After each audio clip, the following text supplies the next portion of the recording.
Então, eu vou orar e você começa, pode ser assim? Beleza.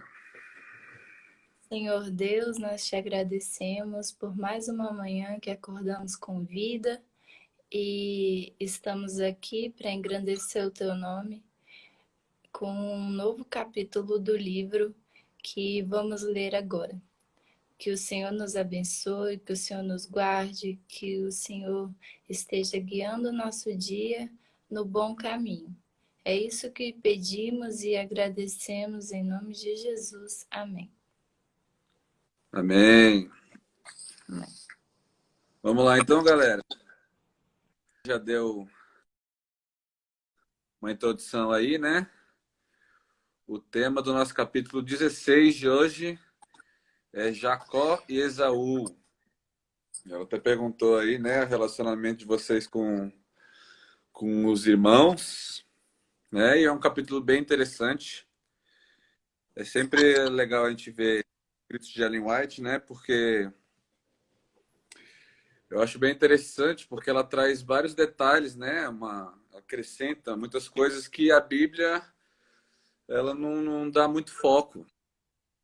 E então, sempre os escritos dela é bem rico em detalhes e é bem interessante para a gente ver o contexto daquela época também, né? E a gente entende melhor a própria história. Então, todo mundo, acho que a maioria conhece, né? Conhece a história de Jacó e Esaú. Já. Então, vamos lá, galera. É uma história bem intrigante, viu, Christian? Eu Bem, fiquei bem curiosa, assim, bem, sim. bem motivada quando eu li. E é uma história bem importante também, né? Porque ela é fundamental para entender a linhagem de Jesus, né? Do próprio Salvador do mundo. Então, é a história de como Deus conduziu os escolhidos, né? Para fazer a linhagem aí, a descendência do Salvador do mundo, né? Então, aqui a gente começa com Jacó e Esaú. Eles eram filhos gêmeos de Isaac, né? Para quem não sabe, Isaac, filho da promessa, né? O único filho da promessa. Então, os dois, né, especificamente, eram responsáveis por toda a linhagem de Abraão, né? Que Deus prometeu a Abraão que a sua linhagem seria, né, como as estrelas do céu. Então, isso vinha exclusivamente dos dois, Jacó e Esaú. E eles apresentavam um nítido contraste. Eles tinham personalidades totalmente opostas, né? E uma coisa interessante, né, que antes deles nascerem, um anjo de Deus, ele foi lá falar Com com Rebeca. Rebeca, né? Ele previu o nascimento deles e falou com Rebeca e declarou que os dois, né, o futuro dos dois, dizendo que cada um se tornaria pai de uma poderosa nação, mas que um seria maior que outro e que o mais novo dominaria sobre o mais velho. Então, antes deles nascerem, o anjo já profetizou que um seria maior que o outro e que o mais novo, né, dominaria sobre o mais velho. Interessante, né? Muito. Não é muito comum, principalmente naquela época, né, que o mais velho que tinha toda aquela a tradição, né, de ser o primogênito, de ter mais direitos, de ser maior que o mais novo também. Mas o anjo já deu esse spoiler no começo já para Rebeca. E, consequentemente, para Isaac também. Ele estava ciente disso, né? E aí, os dois, né, eles tinham um contraste de personalidade e aqui enfatiza bastante o jeito do Esaú mesmo, que ele cresceu sempre fazendo sua própria vontade e ele centralizava todos os seus interesses no momento que estava vivendo. E ele não pensava muito no futuro, nas consequências dos atos dele para frente, ele só pensava no bem-estar dele no agora. E em contraste, Jacó, ele já era o oposto de Esaú, né?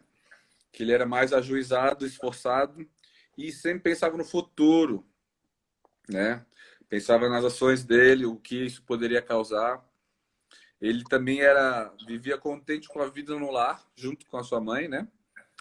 E ele era ocupado também em cuidar de rebanhos e cultivar a terra. Já Esaú era um caçador, né? Vivia fora sem medo pelas montanhas.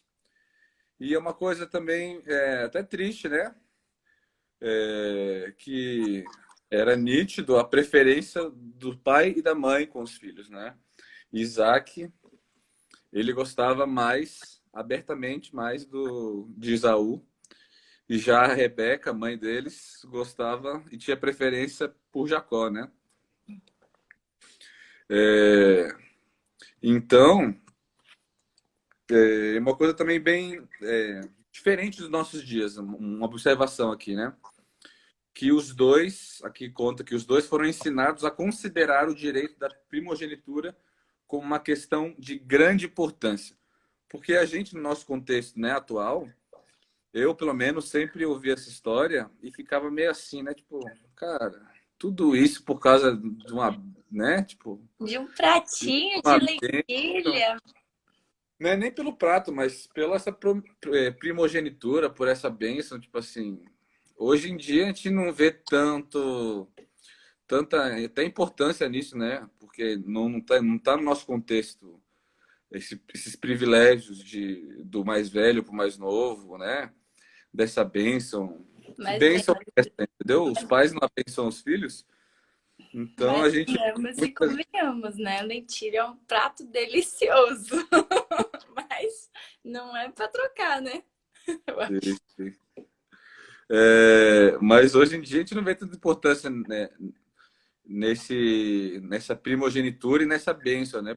Mas aqui a gente consegue entender um pouco esse contexto, porque eles foram ensinados desde pequenos a considerar o direito, né, dessa primogenitura uma questão muito importante. E aí diz por que é importante aqui. Ele incluía não só a herança dos bens materiais, então quem fosse abençoado e tivesse o direito da primogenitura, ele teria todo o direito dos bens materiais, todo o dinheiro, o rebanho, tudo que era do pai, ele passava a ser desse primogênito. E também a liderança espiritual. E o que é essa liderança espiritual? Aquele que recebia, ele se tornava o sacerdote da sua família. E agora uma coisa interessante, e da linhagem de seus descendentes viria o Redentor do mundo. Então aí a gente entende o peso, né? O primogênito que receberia a bênção de Isaac, ele, ele seria a linhagem direta do Redentor do mundo, que seria Jesus, né? Que era uma promessa que tinha feito a Abraão lá atrás, né? Então, era um big deal, assim, né? Era uma coisa bem importante mesmo. Agora a gente começa a entender o contexto daqueles dois e o porquê do desenrolar da história, né? Mas esse direito à primogenitura, ele vinha com algumas obrigações também, né? Aquele que herdasse a bênção, deveria se dedicar a sua vida inteira a serviço de Deus. Isso no casamento, nas relações familiares, na vida pública, deveria consultar sempre a vontade de Deus. Não é? Então, eles cresceram, né, com Isaac falando sobre isso para eles, ensinando toda essa parte aí dessa bênção, dessa primogenitura, dos privilégios e condições, e ele explicou claramente a Esaú, como irmão mais velho, né, que era o direito da primogenitura.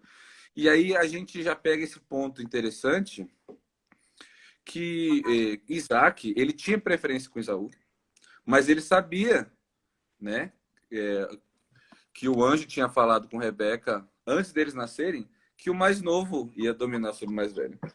Então, o erro já começou aí. Isaac, ao querer dar a primogenitura a Esaú, ele já estava indo contra a vontade de Deus, porque ele foi alertado antes, que era Jacó, entendeu? Mas a sua preferência pessoal por seu filho Esaú, ele estava indo contra a vontade de Deus, mesmo assim, mesmo sabendo.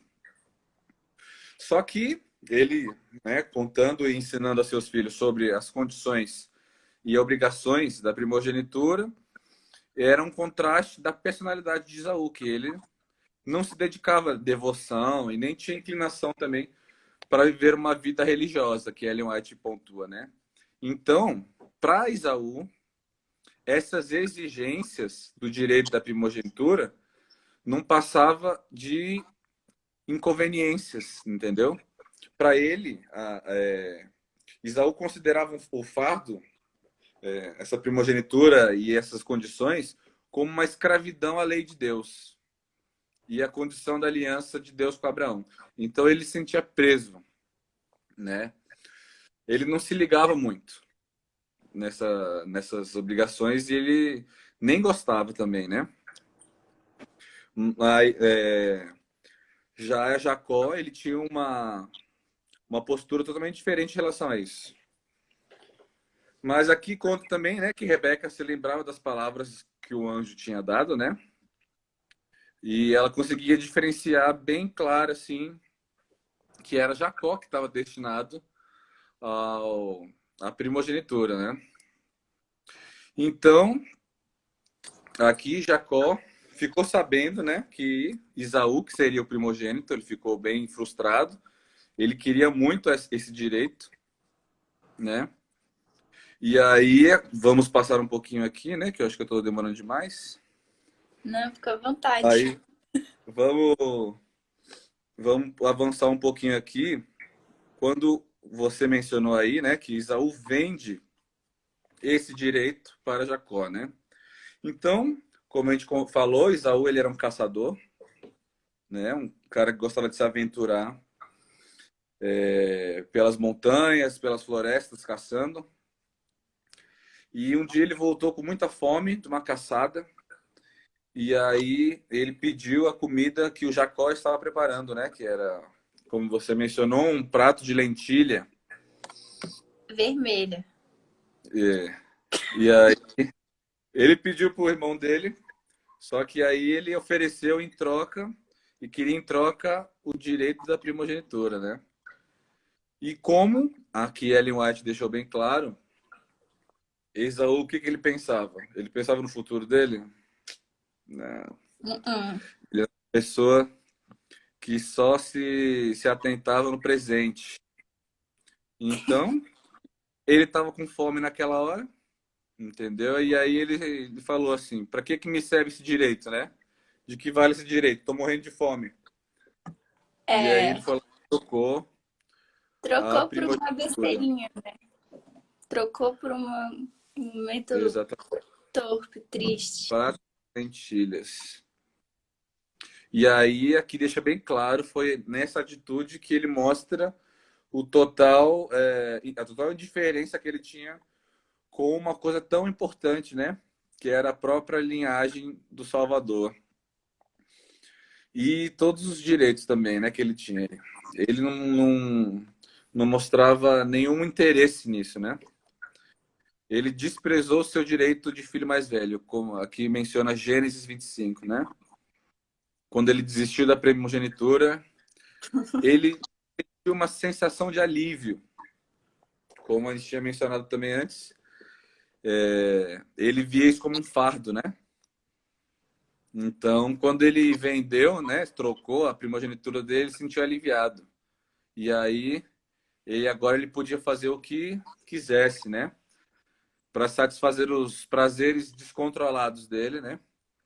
E ele chamava aquilo de liberdade. Então, ó, estão até comentando aqui, ó. Fica a dica, os bons cozinheiros ganham tronos, ó. Aí Vamos fica a aprender a dica cozinhar, dada. gente.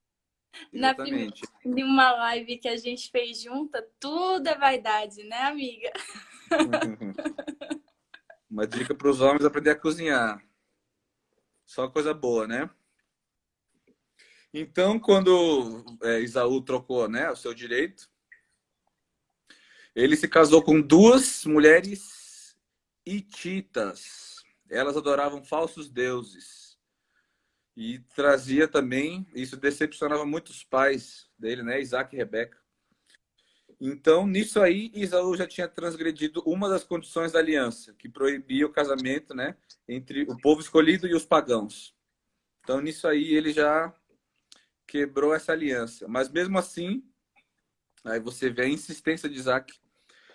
Mesmo ele quebrando a aliança e casando com duas pagãs, ele ainda estava decidido a conceder a primogenitura a Esaú. Então, conforme os anos foram se passando, Isaac já estava idoso e cego e sentindo que a morte se aproximava. Isso é uma coisa interessante também para a gente pensar. Que antigamente, cara, não sei, eu não sei o motivo, porque as pessoas eram muito próximas a Deus ou o estilo de vida delas, mas elas sabiam exatamente quando ia morrer, né? Você já parou para pensar nisso? Pior que eu. Elas É, envelheciam não e tinha parado. sabiam que ia morrer. Então aqui é diferente de hoje, né? As pessoas não sabem quando vão morrer, mas antes elas sabiam. O pai estava velho, chamava os filhos e falava assim, ó, eu vou morrer, tá aqui minha bênção. E morria. E morria mesmo, ele sentia. Era uma coisa interessante. Então, Isaac aqui sentiu a morte vindo, né? E aí ele sabia que da oposição de Rebeca e Jacó, que ele queria ceder a Esaú, a primogenitura, né? Então, ele decidiu realizar a solene cerimônia em segredo. Então, ele quis esconder da esposa e do outro filho que ia dar a primogenitura pro Esaú. E aí ele falou pro Esaú, caça alguma coisa para mim e me prepara uma comida saborosa para eu te abençoar antes de morrer. Só que Rebeca, né, como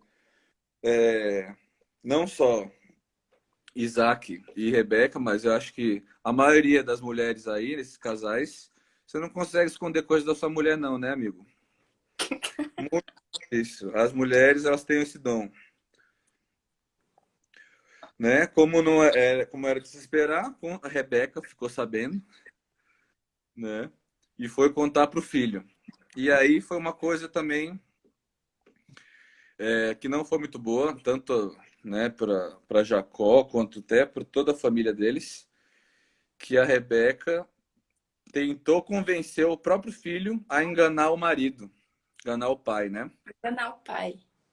Então eles fizeram, ela foi lá e tentou convencer Jacó a enganar Isaac. Só que Jacó não queria, entendeu? Ele não queria, ele não concordou facilmente, aqui diz. O pensamento de enganar seu pai lhe causava grande angústia. Um pecado como esse traria maldição em vez de bênção. Então ele não queria. Só que Rebeca insistiu até que Jacó cedeu. E aí eles foram formular esse plano aí, né, para enganar o pai, fingindo que era o irmão. O interessante é que a Ellen White, ela, ao escrever aqui, né, essa história, ela não se repete, não repete o que está na Bíblia, né? Ela só acrescenta mais. Então, quando a gente vai ler esse capítulo 16, você não vai ver como que Jacó enganou o pai, entendeu? Não fala da pele de animal, não fala nada disso. Só fala que aconteceu o plano, porque todo mundo aqui conhece essa história, né? Uhum. Então ele foi lá e enganou o próprio pai. E todo mundo sabe, né? Depois Esaú chegou com a caça dele, né? Só que já tinha ele já tinha dado a bênção. Então já era tarde demais, né? Embora ele tivesse vendido o seu direito, né, a primogenitura, ele ainda estava determinado a obter a bênção. Então, o cara vendeu, né? Vendeu esse direito, mas ele não estava nem aí, né? Mesmo ele vendendo, ele queria esses direitos, né? É. Então, e foi uma incoerência dele, né? Mas eu acho que ele não estava nem aí mesmo. E aí, com a bênção da primogenitura espiritual, estava envolvida, né, as bênçãos materiais, como a gente mencionou, e o direito de chefiar a família, né, e de receber a porção dobrada das riquezas do pai. Então, aí, quando Esaú se viu naquela situação, ele ficou espantado e angustiado, né? O pai também, quando ele soube que foi enganado, né? Quando ele viu que o verdadeiro Esaú apareceu, ele entendeu que foi enganado, né? Ficou decepcionado, mas não tinha mais o que fazer, né? E aí é uma coisa interessante também que aqui menciona, que quando ele percebeu que ele deu a bênção a Esaú, veio à sua mente, né? Que a providência de Deus havia feito acontecer, né? Feito acontecer, que ele tinha dado, né? A bênção a Jacó, como o anjo havia profetizado, né? Para eles, que o anjo tinha falado para Rebeca que o mais novo ia ser maior que o mais velho, tal. Ele se lembrou. E aí não tinha mais o que fazer. Ele falou para Esaú: e a ele abençoei e abençoado ele será, né? Como diz aqui Gênesis 27. E aí, pro finalzinho aqui do nosso capítulo, que é bem curto, acho que tem 5 páginas esse capítulo, aí conta do arrependimento tardio, né? Que agora já tinha sido feito. Esaú, ele tinha dado pouca importância, né? Para o direito, né? Quando estava ao seu alcance. Porém, a partir do momento em que não pôde mais recebê-la, ele ficou terrivelmente triste e com muita raiva, né? Isso é uma coisa muito comum que acontece com a gente também, né? Já vi aquela frase, né? Quando você tem, você não dá valor, você só dá valor quando você Você perde, só né? dá valor quando você perde. É real. Foi exatamente isso que aconteceu. Quando ele perdeu, foi aí que ele viu a importância, né? Então ele perguntou pro pai: pai, você não tem outra bênção para me dar? Me abençoa também, né? Ele perdeu, né, esse direito. Sim. Só que aí não tinha mais. O pai já tinha dado a bênção e era só uma. E aí o pai falou, né? Eu já abençoei ele, não tem mais o que fazer. A primogenitura que ele tão descuidadamente trocou não pôde conseguir de volta, né? Como a Fernandinha falou, por uma única refeição, por uma satisfação momentânea. Ellen White pontua aqui. Ele trocou toda o que poderia ser por uma satisfação momentânea, um apetite que nunca lhe foi reprimido. Ele vendeu a sua herança. E aí, quando ele viu a loucura que ele tinha feito, já era tarde demais. Não teve como alterar sua decisão, embora buscasse a bênção com lágrimas. Então, foi um momento assim, né? Eu imagino que foi um momento bem sensível, tanto para os dois, né? Acho que eles ficaram bem tristes. Isaú totalmente arrependido. E acredito que Jacó e Rebeca também, né? Todo mundo conhece a história que Jacó teve que fugir às pressas, né? Com medo do irmão. E nessa daí ele nunca mais viu a família dele, nem eu digo família, a mãe, né? Que ele nunca mais viu, morreu, o pai também. Então não foi legal para nenhum dos lados, né? E aí aqui também tem um paralelo, pô. Ele faz um paralelo de Esaú com nós mesmos também, né? A Bíblia, Esaú é chamado de imoral ou profano. Ele representa aqueles que dão pouco valor à redenção adquirida por Cristo e estão prontos para sacrificar sua herança no céu pelos bens passageiros na terra.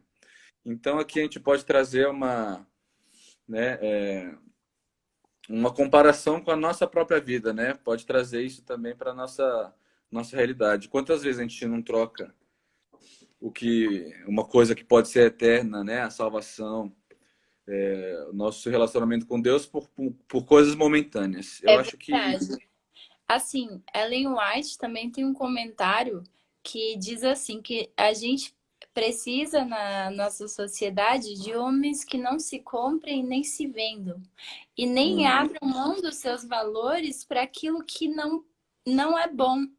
Então, é importante a gente ter a certeza de que se a gente tem um valor, um princípio, algo que é importante a gente não desistir dos nossos valores momentaneamente, porque é importante a gente sempre ter em vista a meta e o nosso futuro, que é importante, o que é importante para o resto da vida da gente. Eu acho Sim. que... E também, é, eu não sei se você ia falar, mas E- lá no finalzinho do livro tem uma parte que me chamou muito a atenção, que ele fala assim que nós não devemos ter condescendência com a alimentação. E a alimentação, o nosso paladar tem que estar de acordo com a vontade de Deus, é uma coisa assim. É bem no finalzinho, assim, tem um parágrafo que fala sobre isso. Eu não sei se você viu. Uhum. É, E aqui no capítulo, você disse? é isso, no finalzinho do capítulo, não sei se você tá com o livro aí, Tô. mas ele é bem no finalzinho. Ele tem um parágrafo inteiro falando sobre um parágrafo só falando sobre alimentação. Eu achei muito interessante. Acho que podia terminar falando sobre isso, porque Beleza. isso me chamou muita atenção. Uhum. É bem. Deixa eu ver. Multidões estão vendendo seu direito de primogenitura pela satisfação dos sentidos. Hum, Sacrificam a saúde, enfraquecem as faculdades mentais e perdem o céu. Tudo por um simples prazer momentâneo que enfraquece e desmoraliza ao mesmo tempo. Né? perfeito, Aqui, é isso aí. aqui acho que Eu acho, relação à eu acho alimentação, que né? Saúde e tal. aquilo que Isaú e Jacó passaram, porque eles venderam uma primogenitura, mas eles estavam esquecendo de um princípio muito especial, que era a alimentação. A alimentação é um dos princípios de saúde mais especiais que a gente tem, porque é a nossa comunicação com Deus. A partir do momento que a gente se alimenta corretamente, faz as coisas de acordo com aquilo que é a vontade de Deus, a gente está entrando em contato com o céu e deixando o céu agir na nossa vida. Então, acho que é muito importante a gente pensar que a gente não deve abrir mão dos nossos princípios, porque quando a gente tem uma alimentação forte, boa, de acordo com aquilo que Deus deseja, Deus vai trabalhar assim na nossa mente, no nosso intelecto, no nosso corpo, porque nós Sim, somos feitos e criados à imagem e semelhança de um Deus que nos ama muito. com certeza. É, acho que aqui ele enfatiza isso, né? A gente sempre ter em mente, eu acho que o futuro em si, né? Não o presente. A gente não deve ser pautado momentaneamente, né?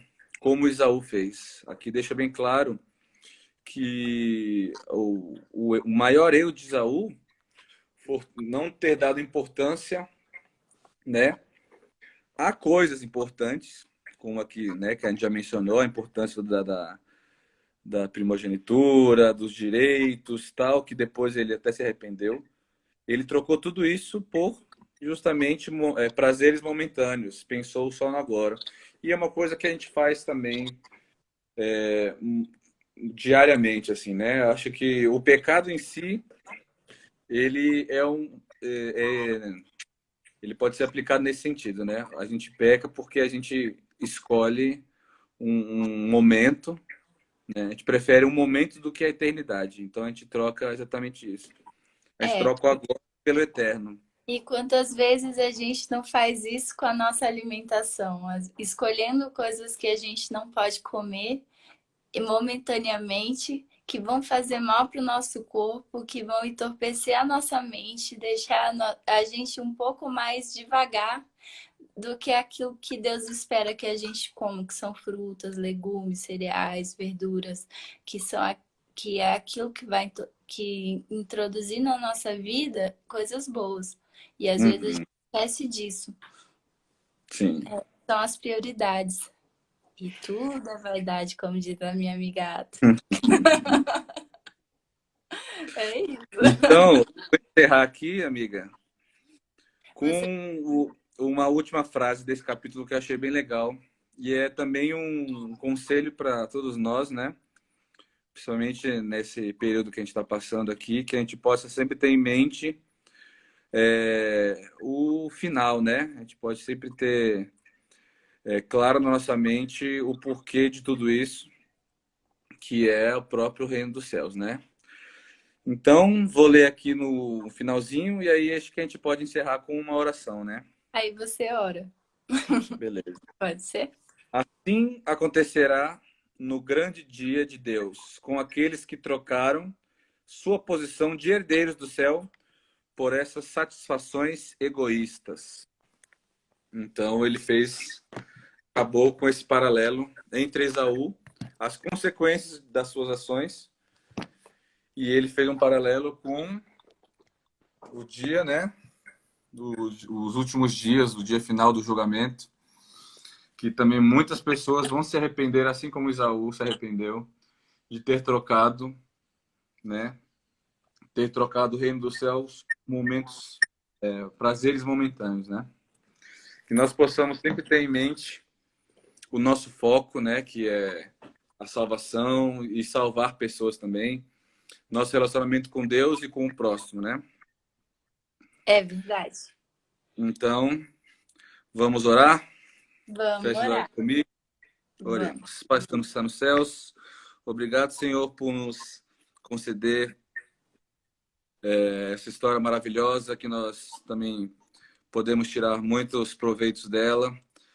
Que nós possamos também sempre ter em mente o foco que é Jesus Cristo, que é a salvação. Que nós também possamos sempre andar em direção aos nossos objetivos e aos seus objetivos para nós. Obrigado por tudo. Esteja também com essa pandemia, Senhor, que o Senhor sabe de todas as coisas, que o Senhor possa também dar a cura, que possa estar à frente também de toda essa situação e que nós também possamos sempre estar prontos a seguir em frente, a sempre estar em contato contigo, também sempre estar em contato com os nossos irmãos, que nós possamos prosseguir rumo a Canaã Celestial, Senhor. Amém. Esteja conosco nesse dia, nessa manhã, que nosso dia possa ser proveitoso. Tudo que te peço, em nome de Jesus. Amém. Amém.